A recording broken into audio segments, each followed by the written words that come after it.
आपने पूछा है कि ध्यान कैसे धारणा और समाधि की सीढ़ी बन सकता है। ध्यान में जब आप गहरा उतरते हैं, ध्यान की अनुभूतियों में जब बहुत दीर्घ विश्रांति आती है,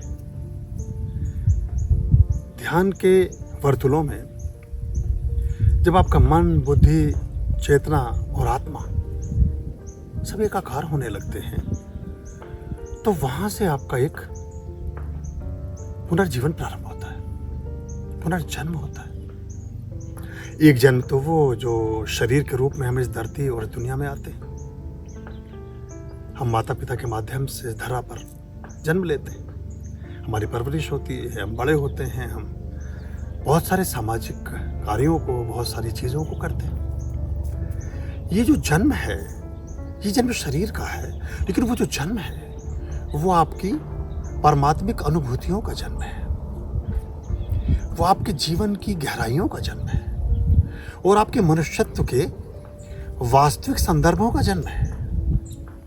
आप मनुष्य होकर के किन गहरी चेतनाओं से इस पूरे लोक का कल्याण कर सकते थे, वो संभावनाओं के बीज उस अनुभूति के अंतरतल में कहीं निर्दिष्ट हैं, कहीं छिपे हैं, कहीं प्रक्षिप्त हैं।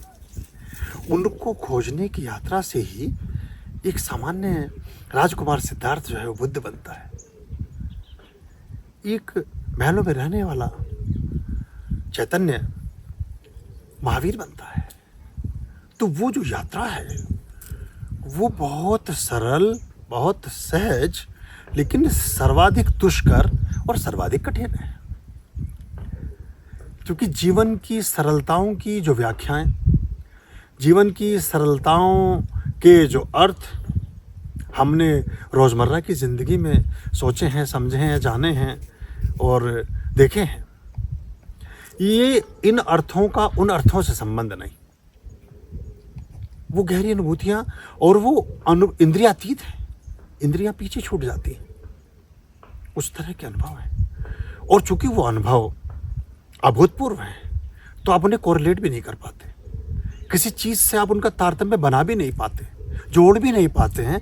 तो बहुत बार तो सतोरियों के बारे में यही नहीं पता चलता कि ये अनुभव कुछ हो भी रहे हैं कि हमारे मन मस्तिष्क का, दिमाग का, हमारे उसका कोई इल्यूजन या कन्फ्यूजन है। इस तरह से ध्यान धारणा को परिवर्तित करता है और अंततः समाधि तक की यात्रा में हमारा सहयोगी बनता है। ओम स्वस्ति अस्तु। खुश रहिए। आर्याम अभया